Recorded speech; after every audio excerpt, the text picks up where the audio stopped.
What's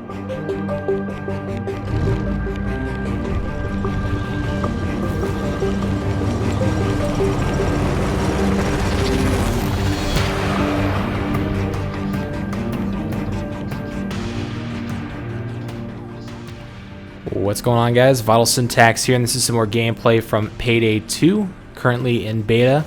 I did a video yesterday that talked about most of the basic stuff about this game and did kind of an overview and first impression, so I'd suggest checking that out. There'll be a link in the outro as well as in the description.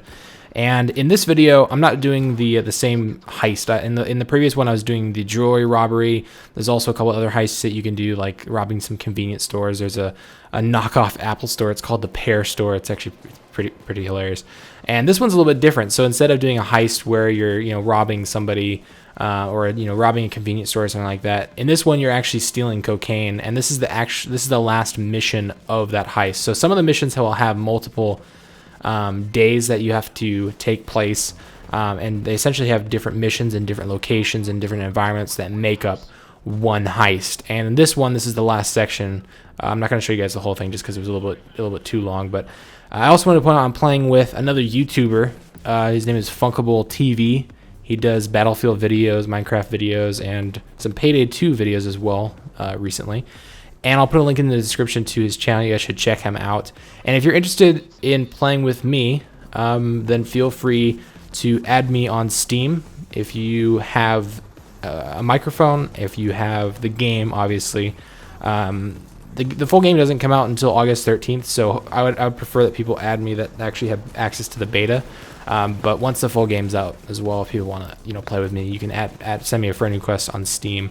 I just once again ask that you have a microphone, because at least this game requires a lot of communication, and it's kind of difficult and frustrating to play with people that don't have microphones. And that's kind of a downside of this game, especially if you're playing in a co-op mission with random people on the internet. There is a matchmaking system. You can kind of find servers with other players that you don't necessarily know, which is obviously a good thing that they have that option.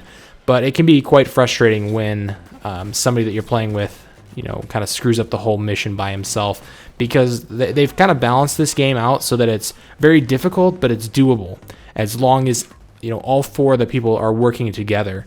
And if one person's kind of slacking, or one person tries to purposely screw up the heist, then it can be really frustrating. And I don't think there's a kick option. Well, actually, there is a kick option in the lobby system, so you could kick somebody if somebody was getting a little bit too out of hand.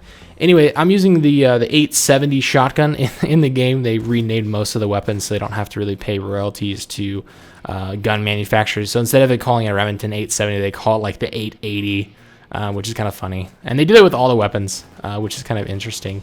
But I mean, obviously, you can tell that this is a Remington 870 shotgun. And it is really powerful. You have a very limited amount of ammo, and that's kind of how they'll balance out a lot of the weapons. So I'm also using the 44 revolver, which does tons of damage as well, especially when you compare it to something like the Glock, which is the starting pistol.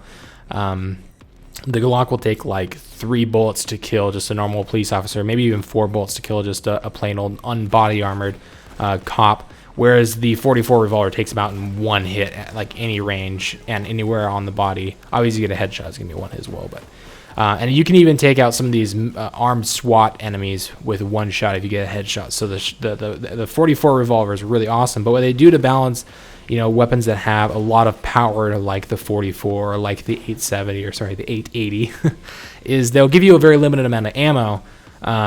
So I only spawn in, I think, with 48 shells with a shotgun, and I think it's maybe like 30 bullets with the 44 revolver, whereas if you're using an assault rifle like the M4, then you get like 180 rounds, or if you're using something like the Glock, you get, I don't know, maybe 120 rounds instead of a very limited amount of ammo. So there's kind of a balancing act that they're trying to do there as well.